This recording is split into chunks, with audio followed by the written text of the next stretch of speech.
Our guest today is widely regarded as one of the pioneers of Philippine wellness movement.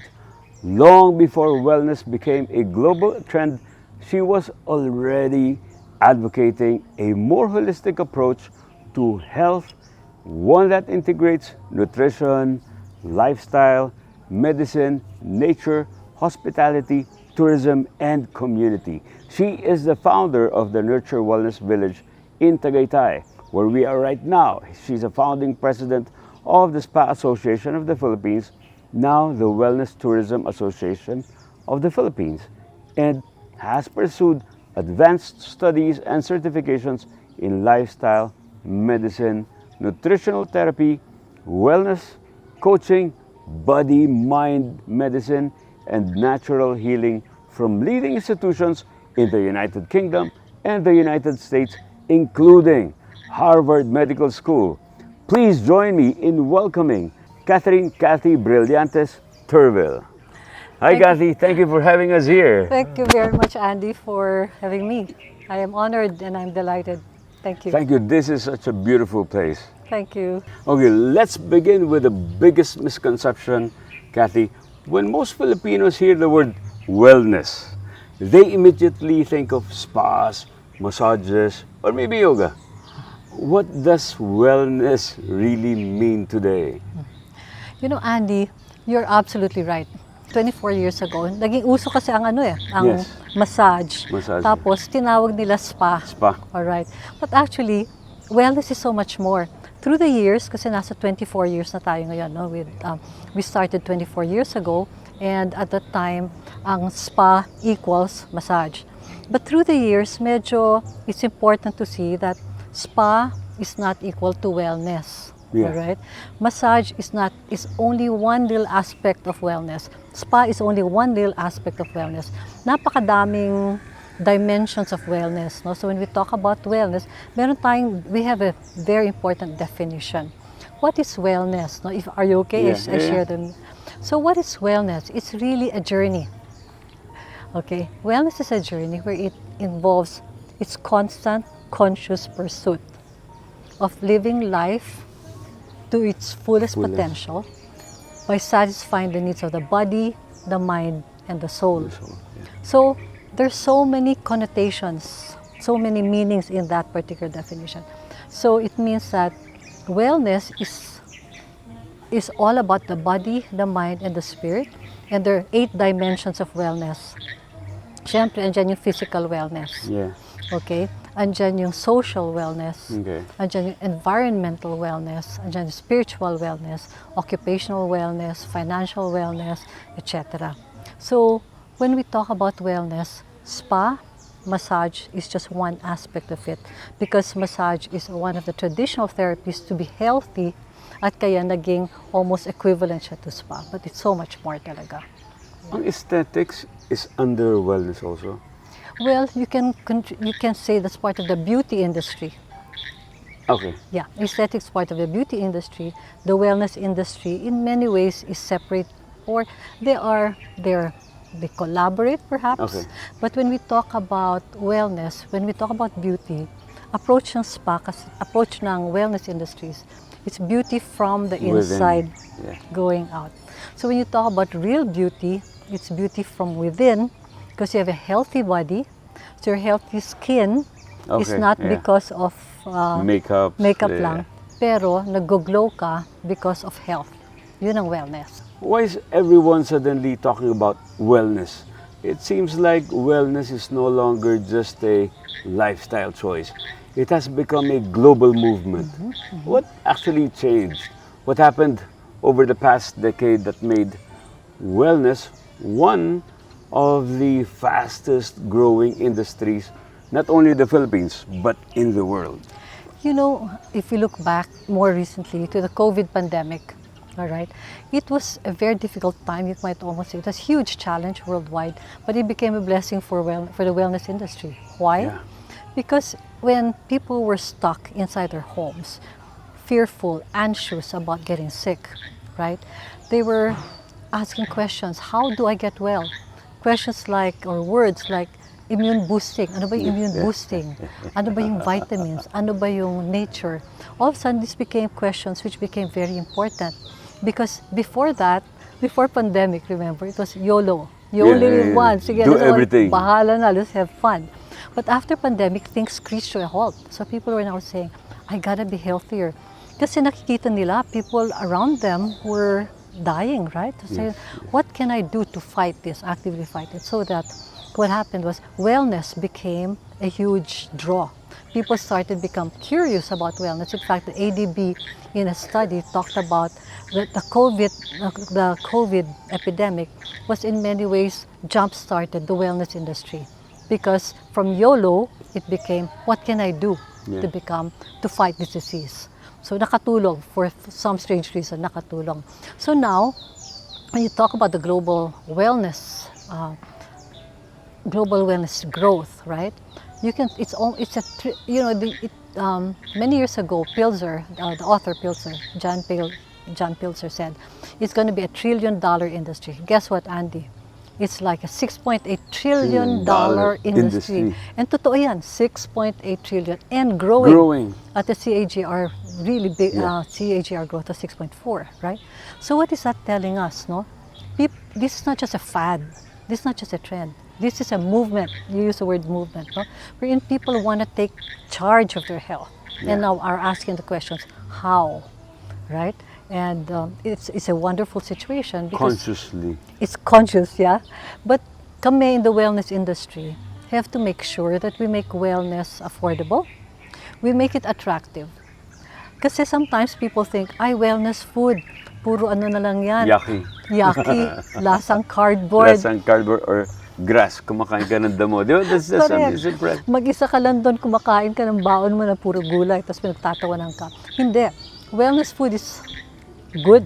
Wellness food is delicious. Wellness food is attractive. Yeah. So, I just tried their kale and pineapple drink. Oh, life-changing. It's so good, so good. Yeah. So that's one of our passions, to make wellness food really, really delicious so that people are not forced to eat it. They search for it. And that's what's important.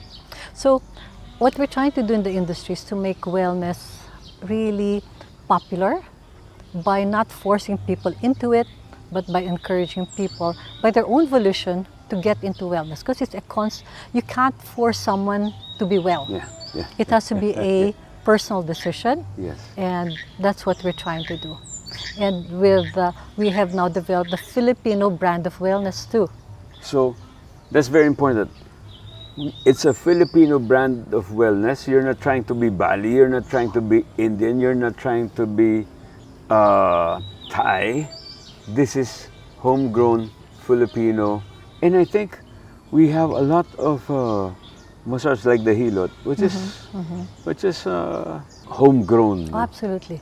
You know, there's so much of our heritage we should be proud of, seriously. And we have all of this beautiful healing heritage, yung hilot, yung herbology natin. All right. The Department of Health has already recognized certain herbs which are very beneficial to the health, right? So the Filipino brand of wellness is something that we've been working together with the Department of Health, and it focuses on creating a Filipino wellness experience, no? By capturing, of course, the site, Pinoy, hindi yung ibang klaseng naka-frame ibang bansa. Okay. Exactly. We have such beautiful art, and of course the sight, the sound. Here in Nurture, we have music by Ami Gustilo Lopez, piano music, healing music, but by Filipina, soothing music. And then you have, of course, smell.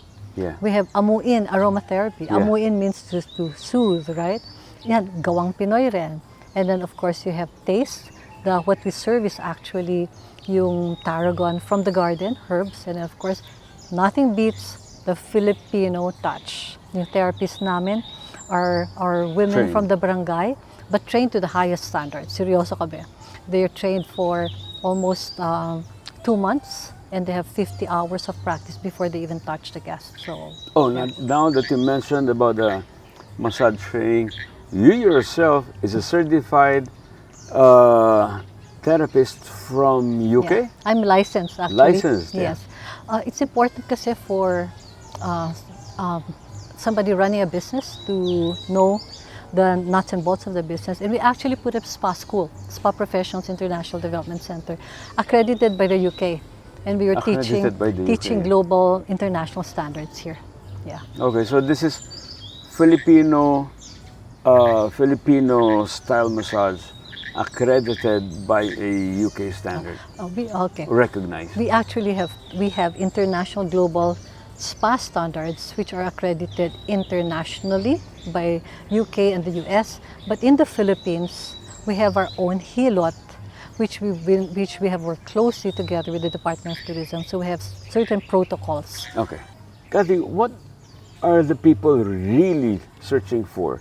People have more now. We have more gadgets, more convenience, more technology than ever before.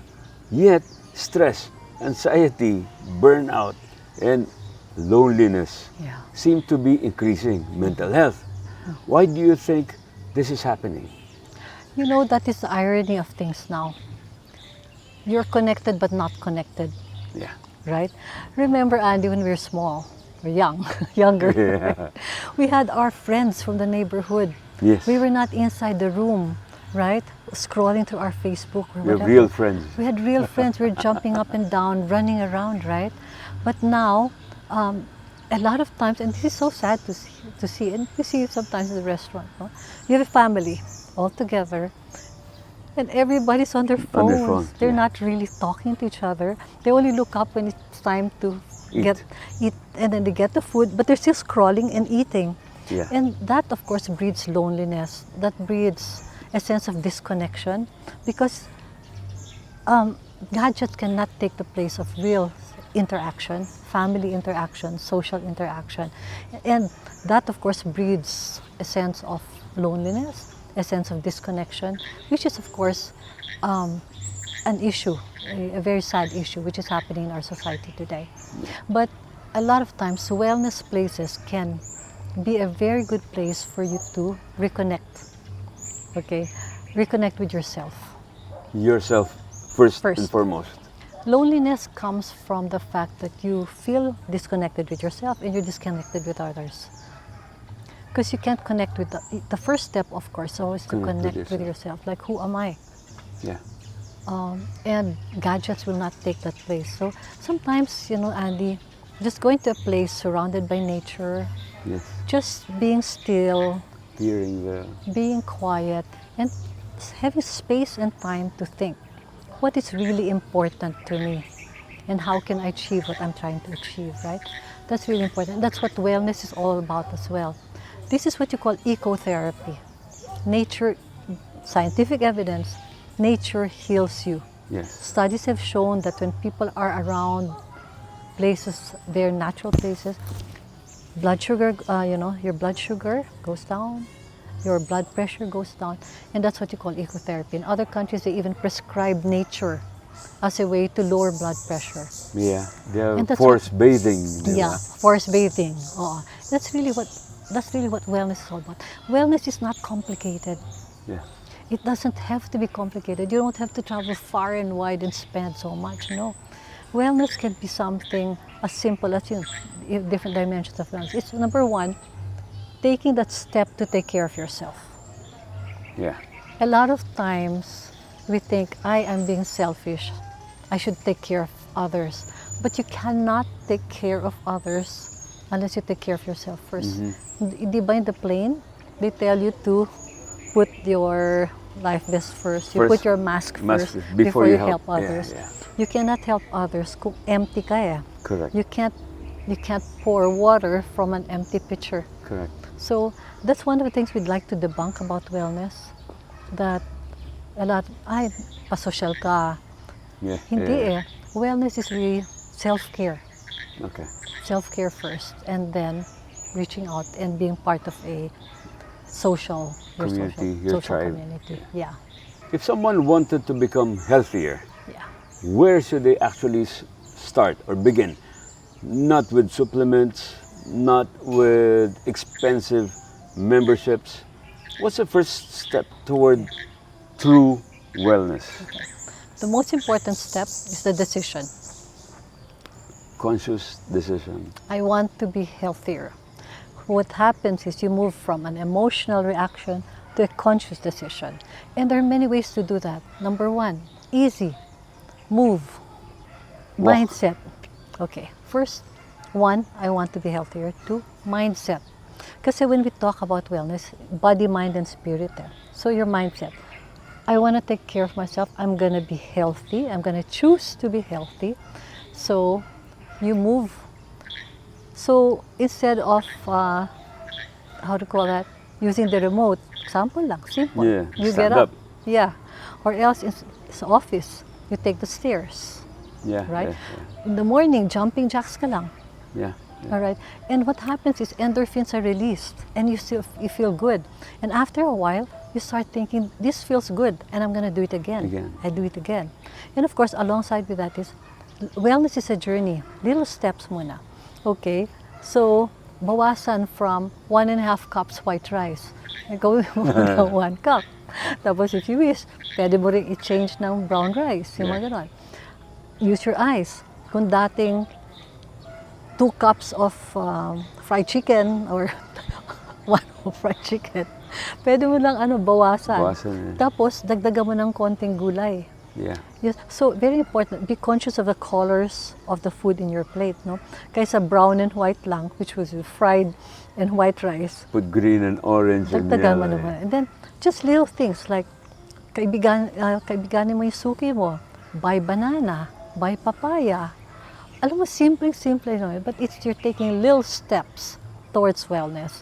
But the most important thing is the decision. I want to be well. And the decision to be well is brought about by your desire to live happier. Kasi ang hirap magkasakit, di ba? Ang mahal. Ang mahal magkasakit. Paano ka magiging happy kung lahat ng iniipon mo ay papunta lang sa hospital, sa doktor. At saka kung masakit ka, hindi ka makatrabaho na mabuti. Absent ka ng absent. Pinapagalitan ka na ng boss mo. Nanganganib na yung trabaho mo. Yeah. Di ba? So it's like, simple steps, but decision talaga. Magbaon ka. Yeah. Financial wellness yun. Alam mo, there's an advantage in 2 things. Magbaon ka or you prepare your own food. Kasi when you prepare your own food, alam mo anong nilalaman nun. Yeah. So you go to the palengke, mamalengke ka, bumili ka ng maraming gulay or whatever. Tapos, gumawa ka ng baon mo. Pero at least alam mo na mas healthy yung pinipili mo. Bawasan lang yung masyadong maalat, bawasan yung prito palagi, bawasan yung matamis. Simple lang yun. At bawasan yung masyadong mataba. Yeah. So kung yung dati, yung pagkain natin, yung adobo na ang dami-dami, puro mantika, kunin mo na lang, piliin mo na lang yung karne, huwag mo nang buhusan ng mantika yung taba. Diba? Simple lang yun. Wellness doesn't have to be complicated. Decision lang talaga yun. Wellness today seems to be moving away from luxury, inclusiveness, towards something deeper. What are the biggest wellness trends you're seeing around the world today? For example, there's nature immersion or forest bathing in Japan. There's mindfulness or community living, digital detox, Correct. sleep, Yeah. longevity. I've been hearing the word longevity more often now, no? The sleep optimization or nutrition, emotional wellness. You can cite some examples, maybe 1 or 2 among those that I mentioned, maybe global. And what do you think is getting to be a more popular trend here in the Philippines? Yeah. There are 2 things, if I could just cite the Global Wellness Institute study. Explosive growth, and not just a trend, would be wellness real estate. Wellness real estate. Yep, that's huge. Mental health. Mental health. Even I imagine elementary students talking about mental health Yeah. and stress. Yeah. And of course, we have longevity. So what is longevity? Longevity is really going beyond wellness towards leading a life of a long life but healthy life. So may difference ang health span versus lifespan. So far, we're always talking about lifespan. Gusto kong tumanda 100 years. until 100 years. Pero bedridden ka Pero na. gusto mo naka-wheelchair ka. Meron kang dream, gusto ko magbiyahe. Hindi ka naman makakabiyahe kung bedridden ka. Yeah, Well, yeah. naubos na yung pera mo sa Gamot. gamot at saka sa hospitalization. So, longevity is all about living a really strong, active life kahit na matanda ka na. Kasi like what we're talking about with the doctor, right? No matter what, tatanda tayo eh. Yeah. Hindi natin, parang sasakyan. Yes, Kahit pa yes. paano magano yan. Meron deterioration. But we can do something about it. We don't have to rapidly decline. Yeah. We can do something so that we live long but healthy and happy. Healthy. Yun ang longevity. And real estate, wellness real estate, magkadugtong yan. Kasi kung titira ka sa isang lugar na nagsusupport ng wellness around you, automatically your health span will improve, will increase. That's very interesting. You mentioned three biggest trends. One is the mental health, and also the other one is wellness real estate. Correct. I'd like to really talk about that because I'm into real estate. Yeah. I'd like to know about wellness real estate because I have not heard any developer doing projects in this space. Not yet. And you mentioned to me it's a huge market It's really globally. big.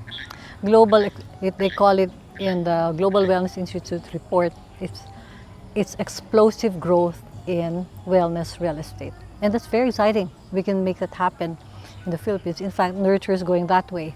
So that's Okay. really super exciting. Now let's talk about something very, very interesting, especially for me, very close to my heart, wellness real estate. Many people don't even know that this exists. What exactly is wellness real estate and how is it different from simply building a beautiful home? Wellness real estate is at its heart and soul designing the built environment with wellness in mind. Okay. So concept, design, choice of materials, the building itself, and of course management, all of this take into consideration the health of the people who are going to live in it. Not just the people who live in it, but also the visitors and the community. Wellness real estate is actually not a building. It's actually an experience. Not a building. It's a wellness experience. Yeah. It is a support system to ensure that the person is able to live the healthiest way possible. And that includes the built environment, the building, the environment, the community, planning it so that you have the different flow. aspects of wellness real estate coming into play. All right? So, for example, the physical environment. What are the materials you're using? Making sure it's non-toxic. Okay. Making sure they're sustainable. Because, again, the quality of air is very important. The quality of water is very important for health, right? And then you also plan it so that it is accessible. Okay. It has a lot of good ventilation. Air comes in freely. Natural lighting. Natural air, natural light. So even in the city, you just make sure that when you build the building, it's that when people open the window, it doesn't face another wall. Yeah. Right. Ideally, when you look out the window, you see the beauty of nature. So it's integrating nature into the experience because nature heals. Wellness real estate is also all about social wellness. Remember, Andy, we talked about the loneliness epidemic. Yes. Yeah. Yes, yes. So it talks. So when we talk about wellness real estate, it talks about developing generational homes. Do you know that studies have shown that when older people live with younger people, they live longer Okay. Interacting. because of the interaction. And I don't know about you, but when you see your apo, Oh yeah. all of a sudden, you feel life coming to you, right? Because it's like he's so alive, right? So there's a social wellness, the built environment, okay, the spiritual aspect of it. Oh yeah. Yeah. Yeah. Nature is in many ways a spiritual experience, so making sure. So you try to put it all in. And in wellness real estate, do you know that just having an element of nature inside the room can really uplift one's spirit. What more if you're actually living Live around Yeah, nature, around have a nature. view of nature. So for developers, putting in as much as possible opportunities for people to have access to greenery, Yeah. have access to walk, proper bicycle lanes perhaps, Yes. sidewalks which will keep them safe as well. All of these things, simple things that help people totally live as everyday life of wellness. Okay, that's very good to know because that validates that we're on the right path. Our projects, because the view is so great, we didn't put a window. We placed a full Yeah. glass Yeah. floor to ceiling height because the view is just fantastic. Absolutely. Either you have a view of the mountains, the lake. We have a project that has a view of a life-changing sunset. Beautiful. Surfing. Beautiful. You have watching turtles Oh, my amazing. coming on the Amazing. beach. Yeah, so I'm very happy that you said that because I think we did the right choice Absolutely. when we were selecting the properties. Absolutely. And of course, access to healthcare. Healthcare. Because when we talked about longevity earlier, right? So wellness real estate is perfect for longevity, for seniors as well. So you have access to healthcare, all right? And you have access to your family when they visit, all right? So you just make everything possible so that wellness is integrated into one's daily life and it's not a separate thing. If I were buying a property today, how would I know whether it's truly a wellness development or is simply a regular project using wellness as a marketing word? What should buyers actually look for? For me, Andy, I would look at the background and the values of the developer. Background and values of Values. the developer. Yeah. Yeah, that it's beyond, it's not just about profit, Profit. but it's really about, it's dedicated to the well-being of the homeowners. And how will you know that, no? Okay, of course, there are materials, but you look at the way it's planned. If it's too compressed, Yeah. okay, if there's no view of nature, if you go to a unit and there's no view of nature, if you look around and it's just all cement, Yeah. okay, and if you look at it and there's no access to transportation, there's no access to Greens. greens. So akin yung simpleng indication would be you go and see how do you have windows. Yeah. Simple lang yun eh. May windows. You also take a look at the corridors. Okay. How wide are they? Okay, yeah. Kasi kung pera-pera lang, Siksikin mo lahat. siksik yan lahat. So wellness real estate is something that it's an investment in yourself. Okay. Okay, it may not necessarily be the cheapest of the cheap, but you get what you pay for if you get the cheapest of cheap. So it's like you invest in yourself, you invest in long-term health, and you make sure that, good, simple lang. Bigger windows, wider doors for accessibility, kasi habang tumatanda tayo, we need wider doors Yes. for wheelchairs, right? You need, wider, like I mentioned, wider corridors. And alam mo, ideally, there's a little center, community center, Yes, yes, where you yes. have a chance to interact. Interact, Take a look at the homeowners. Very important. Are they people that you could get along with, for one? And very important, are there structured activities for people to get to know each other? Right now, I think, like for example, in one of the projects that we're looking at, a simple pet park. Yeah, So that maybe in the afternoon, everybody gathers there with their pets. yeah, So that's a chance to walk. That's a chance to bond with their fur babies. And also, more importantly, a chance to be with a tribe or a community of pet-loving people. exactly. And a lot of times you gain friends because of the pets. Yes. You have a conversation piece, right? Correct. Which is very important. And studies have shown pets actually are very good for your health, or for your mental health, because they're like fur babies nga, no? Yes, And yes. studies have shown having pets would be very, very healthy. Okay, now from an investment perspective, do you believe that wellness communities will command a premium or higher property values over the next 10 and 20 years? And why? studies, multiple studies around the world have shown that wellness real estate commands premium pricing. All right, Wow. and that's these are substantiated by studies. You get a lot more you attract a certain demographic that you would want. Number two, you have longer wait lists. You have a higher level of attraction, all right? And you can see by the statistics shown that yes, building a wellness real estate project is very good for developers. It's also good investment, by the way. Oh, Even yes. even if you're not going to stay there, if you invest in it, you can attract really good renters.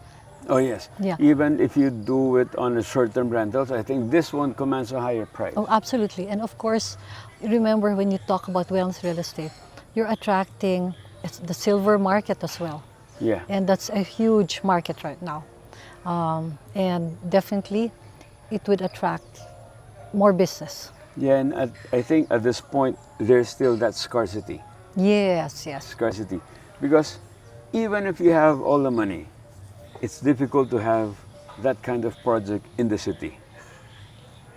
And Andy, it's like take advantage of the lower prices outside of Outside, Manila, yeah. right?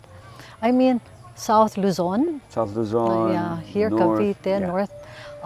It's really important to take advantage of the lower prices, Lower although prices prices pa. are going up now, no? So I think this is going to be a big force. Yes. It's going to be a big industry, so it's good to take advantage of it now. And I think Habitas Position. is positioned there. Yeah. Wellness real estate champions. Correct. And I think more than anything else also, Andy, I think in your case, Habitas believes in these things. Yes. I think that's why it goes back to what does the developer believe in? Because if it comes from the heart, everything flows, right? So when you balance profit with a desire to help people live longer, happier, healthier, I think that's a winner. Okay, I think it stemmed from us being retirees. You're the market. Yeah. So now we appreciate this more. Absolutely. And we'd like to share this experience to more people. Yeah, and you have the expertise. We have the expertise and we have a lot of studies validating this. It's not guesswork. You guys are actually doing it, and you are the market. Yeah, we're the market. Now, so looking ahead, how do you see wellness changing the future of homes, hotels, offices, schools, communities, maybe even entire cities? It's a wish and a dream. Yeah. It's a wish and a dream because when people embrace wellness, all right, people will live healthier, happier, longer, more productive years, no? So it'll change the world in many ways. Hopefully we can move away from being so stressed, being so anxious, being scared, being fearful, to becoming healthier people, healthier, happier people. And that's a wish. And you know what? It can happen. One individual at a time. Individuals, families, communities. It can happen. We just make a conscious effort to choose wellness as a way of life. Yes. Yeah. I agree, 100%. Finally, as a closing question, if you could redesign the way the Filipinos live and you could change just one thing that would dramatically improve their health and happiness, what would it be? Wow. A couple of things actually, all right. One, I would encourage Filipinos to go back to our roots. Yes. Alam And mo, the values. our values and our roots, going back to that. For example, here in Amadeo, we have Nanay Lina. She's so rich. She's one of our farmers. She's a healer. She's so rich in knowledge. So, balikan natin yun. Let's move away from embracing other cultures and copying their way of eating.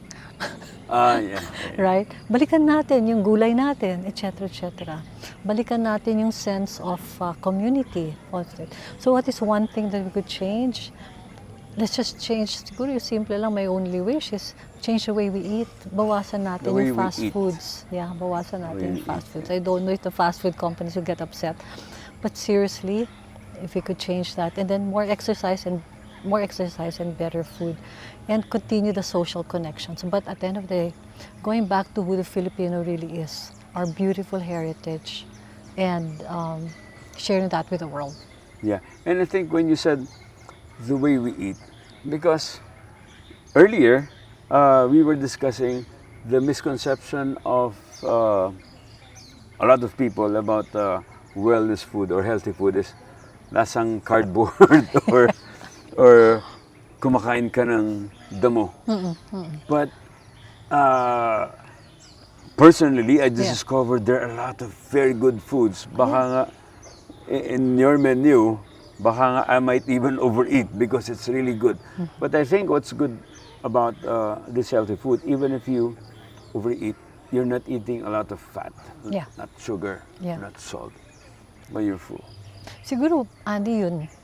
If there's one thing na pwede i-control, pakibawas yung matamis, pakibawasan yung maalat, pakibawasan yung mataba.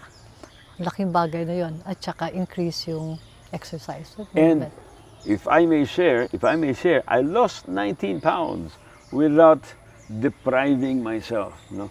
I eat everything, but I only eat when I'm hungry, and then I only eat until I'm no longer hungry. No longer that hanggang bundat ka or super full. So with that, we'd like to thank. This is just the beginning because nobody's been talking about wellness. So sad. And also wellness real estate.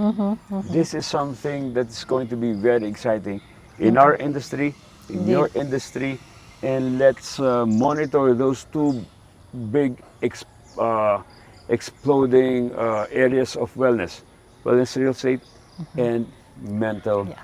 In fact, and if I could mention, we're now introducing a longevity clinic inside Nurture, and that is super exciting. Oh, the first of its kind. So please, if you would indulge me, we can, if it's okay with you, we can set another.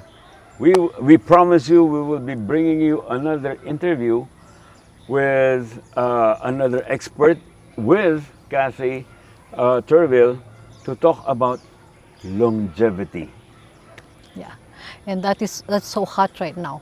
That's the fastest growing trend right now. Longevity, and of course the silver economy. Silver economy. Huge. Okay. Yeah. Thank you very much. Thank you very much. Thank you so much, Andy. Thank you. It's a wrap.